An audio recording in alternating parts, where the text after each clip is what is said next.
ठाणगावातील एक बुलंद आवाज काळाच्या पडद्याआड.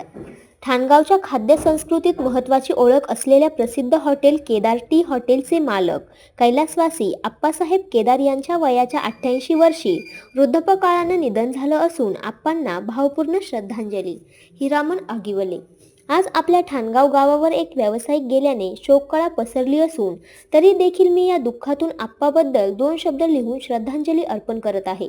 आप्पाबद्दल खरे सांगायचं म्हणजे त्यांनी आपल्या ठाणगावात 1964 साली केदार टी हाऊस ठाणगाव या नावाने स्वतःचे हॉटेल सुरू केलं होतं आणि तेव्हा त्यांच्या हॉटेलला चांगला प्रतिसाद मिळत गेला. तिथून पुढे त्यांची चांगली प्रगती सुरू झाली. मी लहान असताना आमचा सर्वात आवडीचा खाऊ म्हटले तर गोडीशेव होता. त्या काळात 1 रुपयाला एक गोडीशेवचा पुडा मिळत होता. हॉटेल व्यवसाय म्हटले तर हॉटेलला शोभेल असा त्यांचा जोरदार कडक प्रेमाचा आवाज हॉटेलमध्ये ऐकायला मिळत होता. त्यांचा तो आवाज आजही कानात गुणगुणत आहे असा भास होतो. आप्पा हे अतिशय चंचल आणि चपळ हुशार व्यक्ती होते. त्यांच्या हॉटेलमध्ये 2 उंच मान असलेले नकली पक्षी पाणी पिताना देखाव्यासाठी त्यांनी ठेवले होते. गिराईक हॉटेलमध्ये गेल्यावर त्यांचे लक्ष वेधून घ्यायचे आणि त्यांच्याकडे स्टक लावून बघत बसायचे. आप्पा हे नाव जसे डबल प जोडल्याशिवाय आप्पा नाव पूर्ण होत नाही, तसेच आप्पा आपल्या जीवनात माणसं जोडल्याशिवाय राहिले नाही. त्यांच्यामध्ये नाही कसला गर्व, नाही कसला मीपणा, असे सर्वांना सोबत घेऊन चालणारे होते. त्यांच्या अंगात संपूर्ण आयुष्यभर सफेद रंगाचे कपडे, डोक्यावर कडक टोपी, सर्वसाधारण असे राहणीमान होते.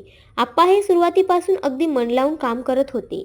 हॉटेलमध्ये सातत्याने राबत असत. पुढे त्यांचे मुले मोठे झाले. आपल्यालाच हॉटेलमध्ये मालक आणि सेवक म्हणून काम करत असलेल्या केदार टी हाऊस यांचे हॉटेलचे मालक म्हणून ह्या नावाने काही दिवसांनी आप्पा म्हणून यांची ओळख झाली. हे हॉटेल नावारूपाला आणण्यासाठी आपली मोलाची भूमिका त्यांनी बजावली होती. अत्यंत कष्टाने उभं केलेलं हॉटेल आपल्या सर्वांच्या आवडीचे जसे होते तसेच सर्वांचे जीवाभावाचे आणि लाडके आपले आप्पा होते. तसंच लग्नाचे बस्ते बांधण्यासाठी ठाणगाव येथे आलेले लोक, अनेक गावातील लोक नाश्ता पाणी करण्यासाठी हॉटेल केदार टी हाऊस आवडीचं ठिकाण बनलं असून आज अनेकांनी वेगवेगळ्या ठिकाणी अनेक हॉटेल व्यवसाय सुरू केले असून तरी देखील या हॉटेलमध्ये पोटभर जेवणासाठी ग्राहक आजही रांगा लावून उभे असतात. केदार टी हॉटेलच्या मालक ज्यांनी अनेक पिढ्यांना चव दिली, तसेच ठाणगाव अशा छोट्याशा गावात मिसळ तसेच अनेक गोड पदार्थांची ओळख निर्माण केली, ते म्हणजे आपले सर्वांचे लाडके आप्पा. त्यांचे आज काही दिवसांपूर्वी निधन झाले. ज्यांनी ठाणगाव अशा छोट्याशा गावात मिसळ तसेच अनेक गोड पदार्थांची ओळख निर्माण केली, तसाच खाऊप्रमाणे त्यांचा अतिशय गोड स्वभाव होता. परंतु आज आप्पा यांच्या निधनानंतर त्यांच्या आपल्यातून जाण्याने ठाणगाव तसेच पाडळी गावात हळहळ व्यक्त होत आहे. कारण आप्पा आणि त्यांचे केदार टी हॉटेलचे हे केवळ एक नाव नसून आपल्या ठाणगावची ती एक ओळख बनली होती. त्यांच्या निधनाने ठाणगाव येथील आजूबाजूच्या गावातील संपूर्ण परिसरातील खाद्य संस्कृतीतील एक मोठा आधारवड हरपला. या व्यतिरिक्त एक कानात साठवून राहणारा असा त्यांचा गोड आवाज देखील हरवलेला आहे. पहिल्या काळात फोनची सुविधा नसल्यामुळे पोस्टमन गावोगावी जाऊन कोणी पत्र पाठवले असतील ते अनेक पत्र आप्पा यांच्या हॉटेलमध्ये दिले जायचे आणि आप्पांची नजर ही घारीसारखी तेज आणि तीक्ष्ण असायची. समोर ती व्यक्ती दिसली की लगेच त्यांना आवाज देऊन त्यांचे पत्र त्यांच्या स्वाधीन करत होते आणि कोणाकडे दिले तर त्याची शहानिशा करण्याची जबाबदारी सुद्धा ते घेत होते.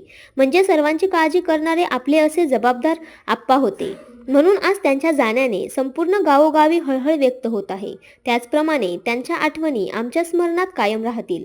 त्यांच्या मागे त्यांचे सून, मुलं, नातू, पंतू, पुतणे असा मोठा परिवार असून या केदार परिवाराला या दुःखातून लवकरात लवकर सावरण्याची ईश्वर शक्ती देवो आणि आप्पासाहेब यांना ईश्वरचरणी जागा मिळो हीच परमेश्वराकडे मी प्रार्थना करतो आणि थांबतो. रामकृष्ण हरी. भावपूर्ण श्रद्धांजली. शोकाकुल हिरामन आगिवले. संपर्क 96 89 03 75 21.